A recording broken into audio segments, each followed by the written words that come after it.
So you begin telling us at the very beginning of this book that you came to Canada with a little suitcase full of, not full of books, you had a couple of books with you. Three. And you said it was ironic because you weren't much of a reader, which in itself is a little ironic because there was a point in your life, I think you were around 50, 58 years old, I can't remember exactly, but you were at a bookstore in Prince George, bookstore of all places, and there was a book in specific that caught your eye. What book was that? Driven by Distractions. Why did that catch your attention? Yeah, interesting, so obviously, as I've told you once before or several times, during our discussions, is that I'm a person that discovered when I was 58 by reading that particular book that was me in the book. There was ADHD, and all of a sudden things became clear to me looking at my past. I failed grade 3, I failed grade 7 3 times, and and even to the point that my people and parents, in a way, do we have to send them to a school that has the mentally challenged individuals and that sort of thing, and so. Obviously that always kind of was with me in a way. My brother, by contrast, was very successful, went to university, became an architect, and very bright and all those things. But I was very good in some areas, like even when I was in school, usually I was the worst in the class. But the one thing I was very good at is mathematics, so yeah, absolutely exceptional. Still am today. Oh, wow. But I always kind of felt there was something that was unexplained to me in my own mind, even, and saying, what is wrong with me, so. And then in Holland in particular, that if you want to progress, then it's always kind of, what kind of diplomas do you have and all those sort of things. And what university or college did you go to? Well, I didn't. I became a furniture maker, and then and then started. I always had an interest in books in a way that I would go through it and look at it, but I didn't spend a whole lot of time reading. There are only certain books that I've read. Anyway, so this was always kind of on my mind, and when I came to Canada, I wanted to start with nothing. When I left Holland, Schiphol, the airport, I had $150 in my pocket. When I landed here, I couldn't speak the language, didn't know a soul, didn't have a job, didn't know anybody. And by the time I got off the bus here, I had $25.47 looking for a job. I wanted to start from there, kind of as a, I had to know what can I do this or can I not do it? And I had the dream of coming to Canada, and the other dream was building my own lumber mill. So this was when I was 58, so I was in the bookstore, and somehow I picked up that book, Driven by Distractions, and it was all about ADHD. I had absolutely no idea, but when I started reading and saw more, I said to myself, that's me. In fact, I wrote inside the cover of the book, that in Dutch, that is me. Wow. But I still felt there was stigma attached to it. This is people that are not quite normal, and attention deficit hyper disorder, is something that, still had a lot of stigma attached to it. And, and as I found out more about it, I started to read more about it and kind of discovered myself in a way. Now, you mentioned that self-awareness, you mentioned that you were able to control your ADHD in your book. You also say that self-awareness was key in doing so. And it's quite interesting because you say that there is a stigma around ADHD and that there was like this negative kind of reputation, but to you, from the way that you describe it, it almost sounds like it was a superpower for you, and that you were able to control it, in order to succeed with it and use it to your advantage. So how did, I guess, self-awareness play a role in being able to control that ADHD inside of you? Yeah, so then as I read more about it and more about it, and then Googled it and got to know more about it, there was a list of 20 questions to do self-diagnosis. I had 19 of them. Oh. And the one that I did not check off was impulsivity. And I have that in a way, but I know how to control it. And then if I looked at, you know, the individuals that are not suffering from it, but have it, are some of the most successful people in the world, like Branson from Virgin Airlines and the Virgin Group of Companies is a typical example. Einstein was, and many, many, many extremely successful people have the effects of ADHD. And, you know, so I became more knowledgeable about it all the time, and then started working with it, you know, in terms of, you know, I am driven, I have a lot of energy, and I have the ability to hyperfocus. That's allowed me also during the time that I grew up, you know, although I did not fit into the normal structured education, you know, system, I was very good at absorbing information that I required for myself right from the time when I was young. But I was not very good at sitting in a class and you know, and just waiting for them doing whatever they do. I would be somewhere else mentally, and so that was fairly typical to me. On the other hand, you know, even during the time I was in the Air Force, you know, I started working very, very hard on some of the things that I wanted to know more about, like accounting and all of that sort of thing. And then I hyper-focused on it, and then I became really, really involved. And for all intents and purposes, I can still do the same today, you know, so that in managing issues and problems, and where other people would, you know, become a basket case from stress, I thrive on it, you know, so that deal with a lot of issues all at the same time. That's quite beautiful. I love what you said about like working with it, like, you know, instead of trying to work against it. In fact, I believe, Veronica, to me, it's an asset, not a liability. It's an asset. And I feel bad about it in a lot of ways. You know, that, for example, over the weekend, I met a person that is an architect and very successful in his business. We were working on a project in North San, it's on Vancouver Island. And I had met him before, but I never really talked to him. And as I explained to him the book, and then the issue of ADHD came up, all of a sudden he wanted to know more and more and more. And he was one that has been struggling with this for many, many years. Oh, wow. And, you know, and was still immensely troubled by it. You know, so, you know, and that's a person 52, 53 years old, extremely successful, still trying to deal with the stigma, still trying to figure out how to manage it. And, you know, and we talked for quite a while. We talked about the plans that he had and all the other kind of things. That was done in half an hour. And then for the next hour and a half, we talked about all of those issues. And so it even more made me aware of the fact that there is so much stigma still attached to it that I made a commitment, I'm going to write a book about it, you know, and starting, actually we're in the process of starting that right now. Yeah, congratulations on that book. That sounds like it's going to be absolutely incredible. I can't wait to read it. Yeah, no, it's going to be exciting. So from the beginning of this book, we see, you know, 5-year-old John, you lived through World War II, part of it. Or from what you can remember, you went up north to the Yukon.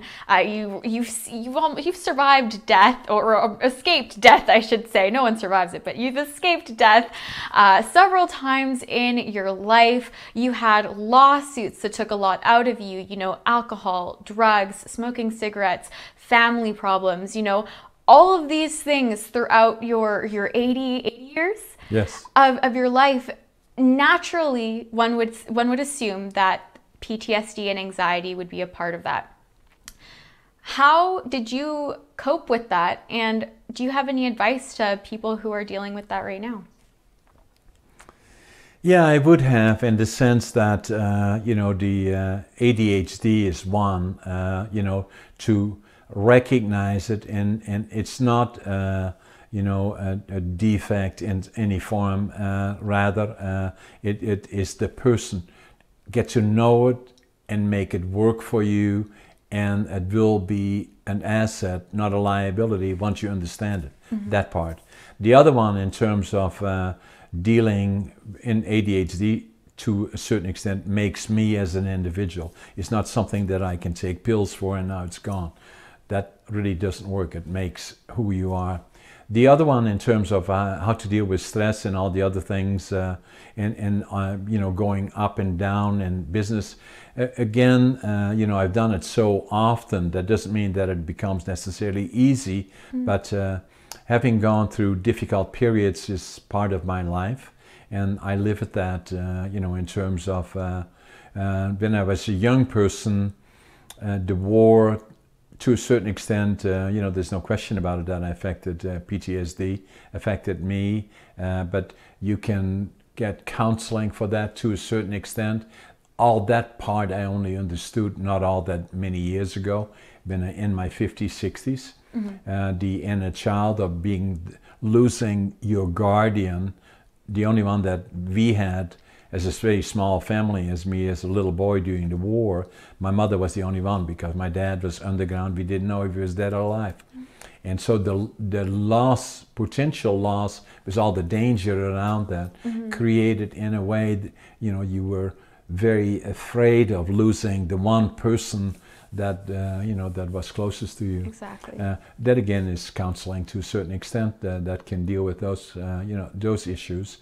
And then in terms of being in business and going to stress, you know, all of those things happen in other people's lives too, not necessarily entrepreneurs that build companies and all the other things. The greatest thing, the biggest part for me, is that I'm a natural optimist, you know, so for one. I'm basically a happy person most of the times. You know, I believe in attitude. You know, that I avoid negative people, and I'm a positive thinker. When it rains today, I swear it's sunshine tomorrow, no question about that. You know, then attitude, passion is another. Find something that you like and enjoy. So many people go to work and they don't like what they are doing. That's not good for your life, not good for your relationships, not good for you, period. That could well be that the person that I have a great respect for, that does as a profession, sweeps the floor someplace, but likes what they do. I always enjoy watching people that are very good at enjoying what they are doing. It always reminds me of the person that my dad had in the small mill that he had in Holland, and they had this old cranky guy that was a specialist in planing lumber with the machine, and he didn't drive, so my dad hired him, and I had to pick him up in the morning and drop him back off at home. And then, you know, when I was getting ready to pick him up, he never talked about anything, and then I go into the mill and to pick him up, and then he was standing there, he's you know, cleaning his machine, cleaning it all off, make it just shine. And then before he walked out, he stood there, and then he looked back at the machine, and I thought, why is he, yeah, and he stood there, and then he said, okay, so he's ready to go. And then I dropped him off. Have pride in what you do, no matter what it is. I believe. I do that.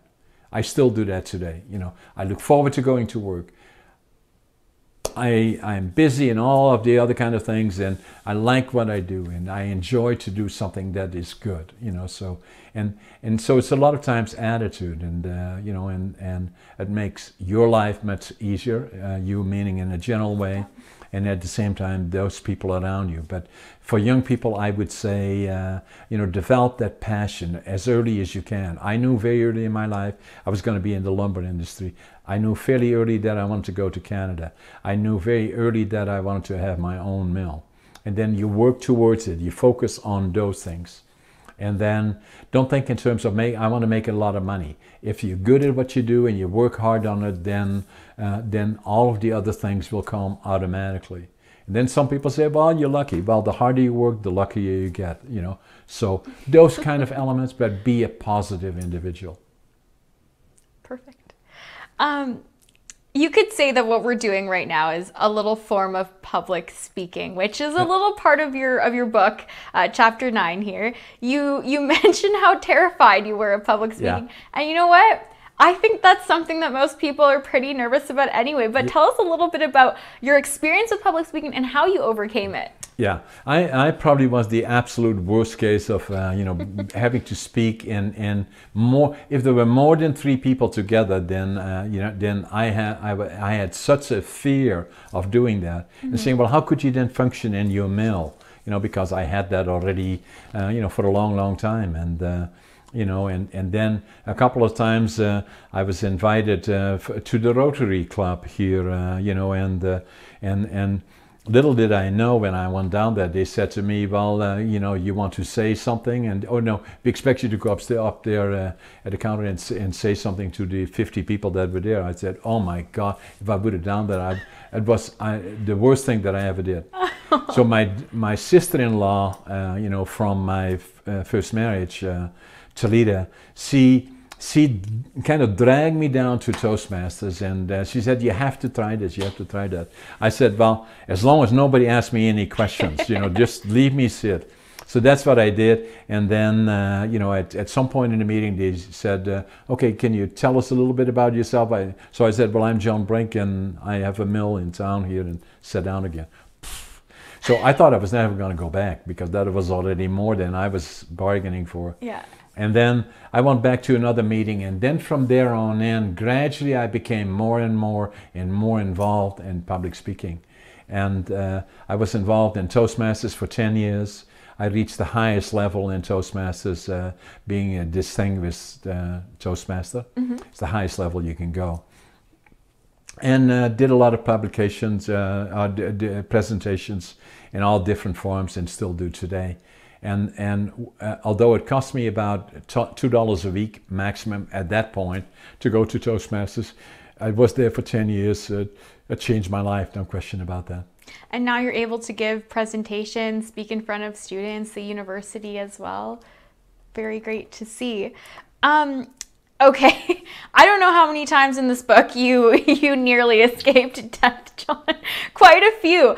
Talk a little bit about what happened when your colon ruptured. Like, that sounds pretty scary. And I think you went on a plane. Is that what you did? Yeah. With the pain, like. Yeah. So I was on the island, and then you know, and I've been lucky, knock on wood, you know, so far. And then over the weekend, I developed a pain in my left side in particular, and you know, and what I never do at home. So I in Victoria or in North Saanich, I went to bed on Sunday afternoon, but usually I would leave at 5 o'clock in the morning to go back to Prince George, and I had this pain, and it got you know, fairly painful, and I have a fairly high threshold for pain. That's not good. No. So then I thought, well, I better go back to Prince George, because I got the company to run, and I went to the airport. Then in Vancouver, going from A gates to C gates normally would take me, I'm a go-go guy, right? So it would normally take me 5-6 minutes or so to go from one side of the airport to the other. There it took me at least 25 minutes, where I had to hang on to the side or go on my knees. I knew if I would go on my knees, somebody would call 911, right? And so I got on the plane. Then when I came to Prince George, I went to my doctor's office. He came at about 8:30 or so. I talked to him. He said, get to the hospital right now. And I went to the hospital, and then that same evening they operated on me, because you know, the diagnosis was diverticulitis, and which is indirectly a rupture of your colon. So if you have pain on the right side, it's usually the appendix. Left side has something usually to do with diverticulitis. I'd never even heard of it. You know, so they operated me that night, you know, in the hospital here, and you know, so the next morning the surgeon came, and he said, you came this close, you know. So what happens is the rupture of the toxins start attacking your organs. Okay. And you usually have around 48 hours before it becomes really bad. Oh, wow. And I already was on that threshold. Yeah. So during that process, you know, so I was in the hospital for a week, then went back to work. And, you know, so then the funny part about it, and not funny, but anyway, so I've said it now. So then I used to go to Roger's meet on First Avenue, and one of the persons there, they know me. I always would go there in a hurry doing lunch and buy a soup and homemade soup, and then be there for about 10 minutes, go back to work. So then he said to me, "Are you John Brink?" I said, "Yeah, I'm John Brink."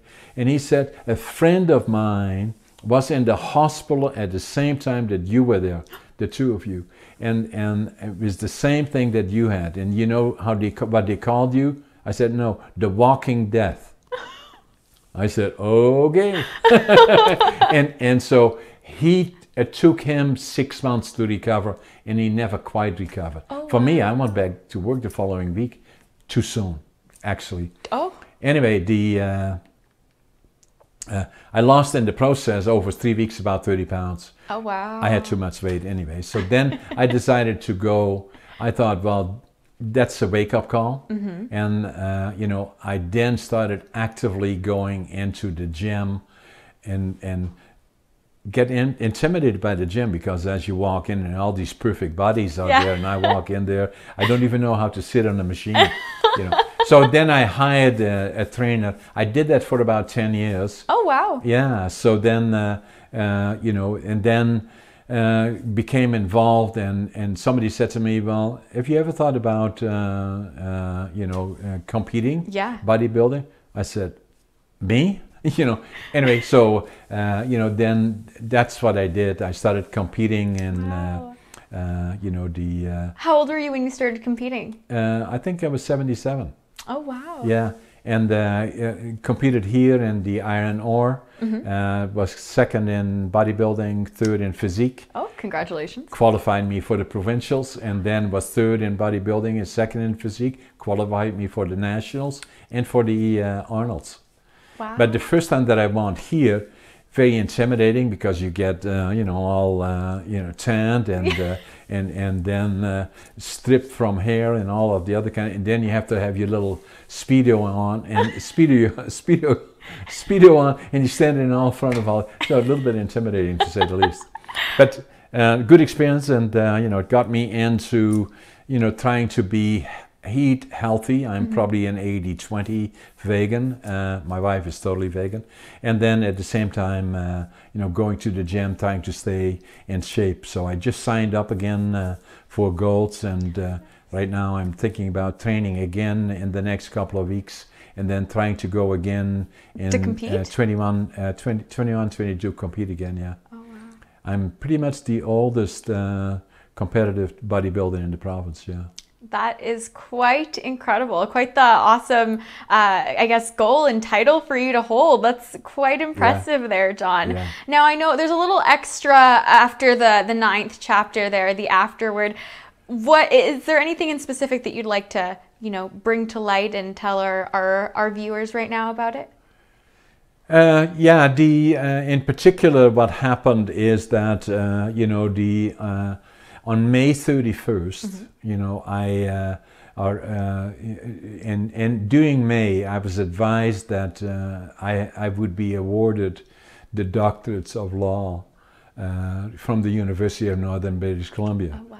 Now, for a guy like me, you know, with grade 3 and grade 7, you know, so that's quite an honor. Quite and the honor. In particular, it's something that you're awarded that, and so yeah, that was major to me. And the other thing that had happened at about a month before that or so, I've been told that I had also been selected for the Order of British Columbia, and it became official also to the public on the same day that I was awarded the UNBC. the doctorates of law. So what happened is I had to do a presentation in front probably of 600-700 people. Oh, wow. And, you know, but what happened at that night at 1 o'clock in the morning, I got a call.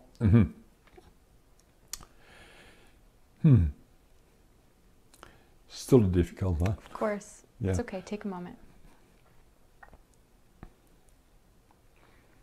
I like the 5 list. I like it too. Yeah. So my brother passed away.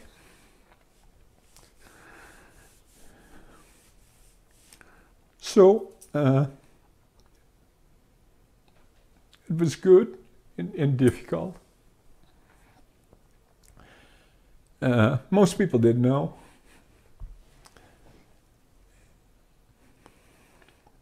So probably the most difficult presentation, but it was, I still did it, you know, so, and it was a good presentation in a way, you know, so, yeah. So sorry for your loss. Perfect. Is there anything else that you'd like to add after that? No, that's that's already. So at that same evening, so what happened is that you know, I received the award, and you know, in front of all these people, and then did the presentation, all very official, right? So you get the cape and all the, you know, so it's an amazing feeling, Of course. and you know, and then at the same time, you know, the announcement was made about the award of the Order of BC. You know, which was amazing in its own as well, you know. So yeah, so it was good.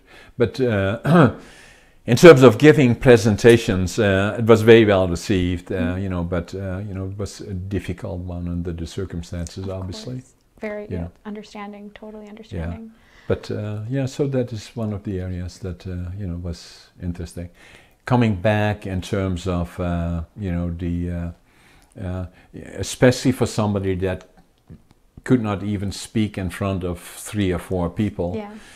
the Toastmasters, there's no question about it, changed my life in terms of in my career, you know, and my ability to interact in business. And then obviously the crown is to you know, be awarded the Doctors of Law, you know, the you know, so that was you know, very, very rewarding. You know, so The last question I have for you, John, is, and I've asked you this before, but just one more time to recap. What is it that you hope readers take away from your book? It probably falls into the title in a way, you know. So you know, what I wanted to do is to write the book. I thought about it for a long time already, as you know. Is that some people that question themselves if they can do it, and what does it take, you know, and whatever it is not becoming an entrepreneur and maybe be a millionaire or God only knows, all those kind of things. They are not important. You know, how can you find somebody that will give you the passion that makes you happy in whatever it is, you know, that the message, likely more than anything, is that everything is possible. And if I can do it, anybody can do it. Perfect. After all of this. You know. Of course. And that's what I said at the very beginning. I felt very inspired after reading your book. Thank you so much. I really appreciate having this conversation with you, going into a little bit more depth about Against All Odds. Thank you so much for your time, John. Yeah, thank you for the interview. Of course. Yeah, I enjoyed it.